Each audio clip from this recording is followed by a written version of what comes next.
No dramatic speech, no last-second rescue, no clear resolution. Just a broken man, an abandoned baby, and one of the most devastating pieces of dialogue I have ever heard on television.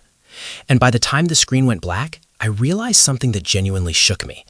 This finale was never about whether Dr. Robby leaves the hospital. It was about whether he chooses to stay alive. What is up, everyone? Welcome back to Breakdown Epic. The Pitt Season 2 has officially ended. And I am going to be honest with you, I had to sit with this finale for a while before I could even begin talking about it, because this was not the kind of ending you react to immediately. This is the kind of ending that follows you. It sits in your chest. It makes you think about people you know. It makes you think about yourself. Just to let you know, this video will contain spoilers. Today, I want to go deeper into this finale than I have ever gone with any episode. We are going to talk about what this ending truly means, why baby Jane Doe might be the most important character of the entire season, and why I genuinely believe this finale quietly told us that Dr. Robby chose life. Let's get into it. This show made the bravest creative decision of the year. Before we even get into the details of what happened, I need to talk about why this finale works on a structural level. Because what the writers did here was genuinely brave. They had every opportunity to give the audience a clean ending. They could have had Robby dramatically announce he was staying. They could have had him ride off on his motorcycle into a sunset. They could have given us a flash forward showing him healthy and happy somewhere new. Instead, they gave us ambiguity. And not cheap, lazy ambiguity where the writers just did not know how to end the story. This was deliberate, earned, intentional ambiguity. Because here's the truth that this show understands better than almost any other drama on television right now. When someone is genuinely struggling with whether they want to keep living, there is no single moment where everything suddenly becomes clear. There is no magical scene where the darkness lifts and the person is fixed. What actually happens is slower, quieter, messier. It happens in fragments. A conversation that lands differently than expected, a moment of unexpected tenderness, a connection that reminds you that you still have something inside you that is capable of feeling. And that is exactly what this finale gives us. Not resolution, not healing, recognition. The moment where a person who has been sinking finally realizes they are underwater. And that is the first step. Not the last one, but the most important one. Understanding why Robby became this person. To really understand the ending, you have to understand what built Dr. Robby into the version of himself we watched this season. Because this is not a man who woke up one day and decided to be cold, harsh, and emotionally unreachable. This is the result of something much slower and much more painful than that. Imagine spending decades in a place where the worst moments of human existence walk through the door every single day. Car accidents, heart attacks, gunshot wounds, children who do not make it, parents who have to be told their loved one is gone. Now imagine absorbing that. Day after day, year after year. Shift after shift, not just witnessing it, carrying it, feeling personally responsible for every outcome, believing that if you just work harder, stay longer, care more, maybe you can stop the next one from happening.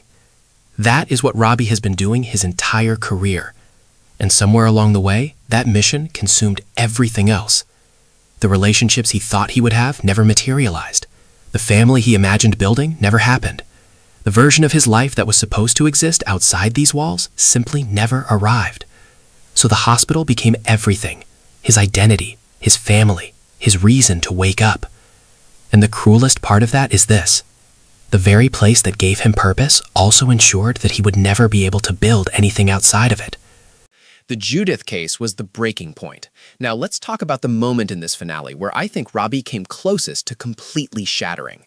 The Judith case was not just another medical emergency. It was a pressure test designed to expose exactly how fragile he has become. Watch how he behaves throughout that entire sequence. He is not just monitoring a patient. He is holding his breath for an hour straight. Every glance through the window, every time he checks on her condition, every micro-expression on his face. This is a man who is carrying the full weight of 2 lives on his shoulders and feeling every ounce of it. And that is what makes this scene so painful to watch.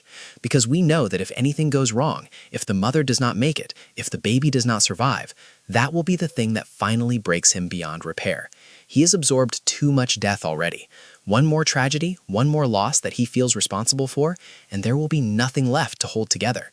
So when the procedure works, when both mother and baby survive, when he finally steps out of that room and exhales, that exhale is not relief.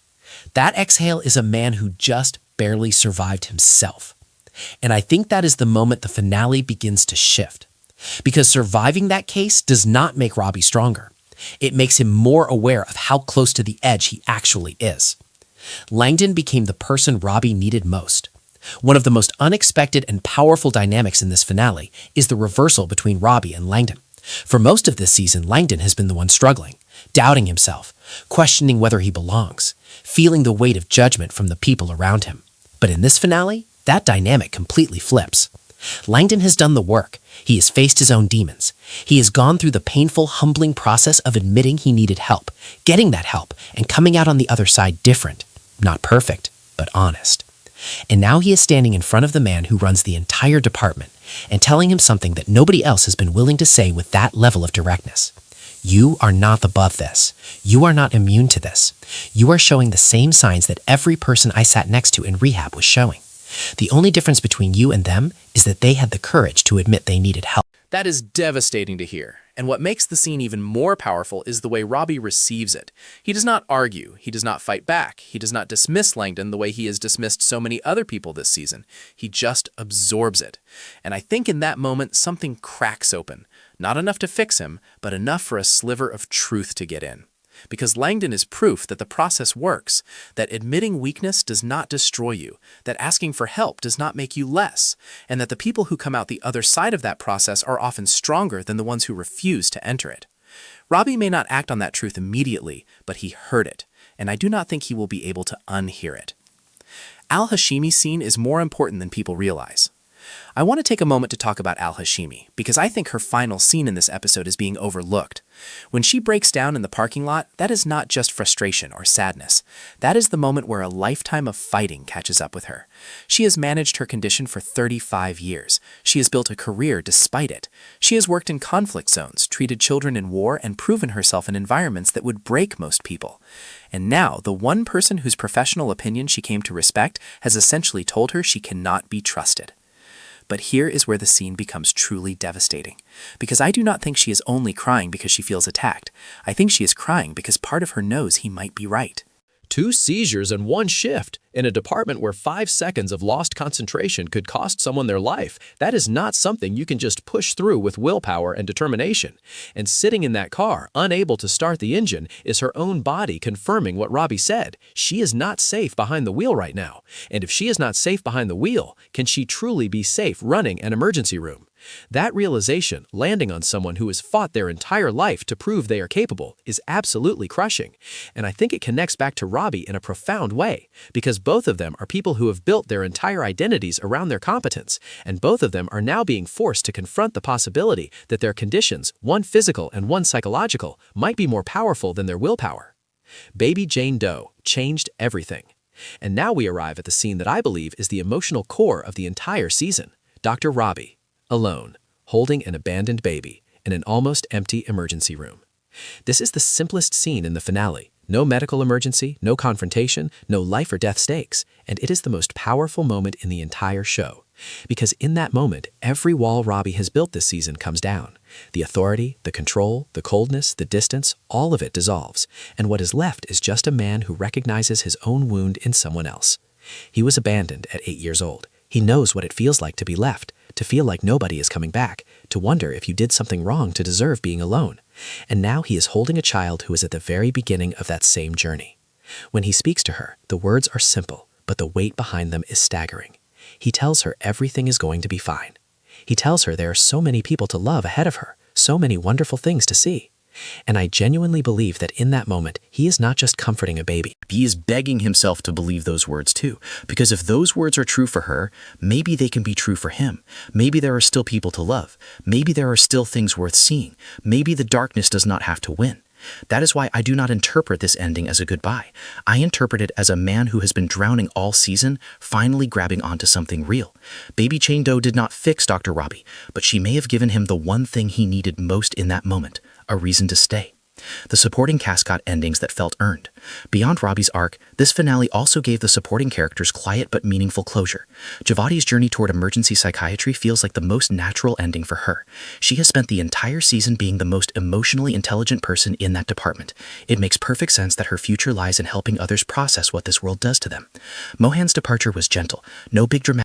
This finale trusted its audience. It trusted us to sit with discomfort, to interpret silence, to understand that a man holding a baby and whispering words of hope might be the most important thing the show could possibly end on. Noah Weil delivered something extraordinary in this episode. The panic, the exhaustion, the way his entire body seemed to carry the weight of every death he has ever witnessed. And then that final scene, where all of that weight briefly lifts and something soft and human comes through his eyes for the first time all season, that is acting at the highest level. Do I wish the episode was slightly longer? Maybe. There is always more I want from this show. But what we got was focused, deliberate, and emotionally devastating in all the right ways. Some people will call this ending frustrating because we do not know what Robby does next. But I think that uncertainty is exactly the point. Because life does not hand you a final answer on a Tuesday night. Sometimes life just gives you one quiet moment where you realize you are still here, still breathing, still holding on. And maybe that is enough to start with. So, in my opinion, the Pitt Season 2 did not end with Dr. Robby healed. It ended with him reached. Reached by Langdon's honesty, reached by Abbott's concern, reached by Juke's loyalty, and most importantly, reached by a tiny abandoned baby who reminded him that he still has love inside him worth giving. This finale was not loud, but it was one of the most emotionally powerful hours of television I have watched in years. What did you think? Did baby Jane Doe save Dr. Robby? Do you think he comes back in Season 3 ready to rebuild? Or do you think the danger is far from over? Drop everything in the comments below. If you enjoyed this deep dive, hit like, subscribe to Breakdown Epic, and turn on notifications so you never miss the next breakdown. I will see you next time.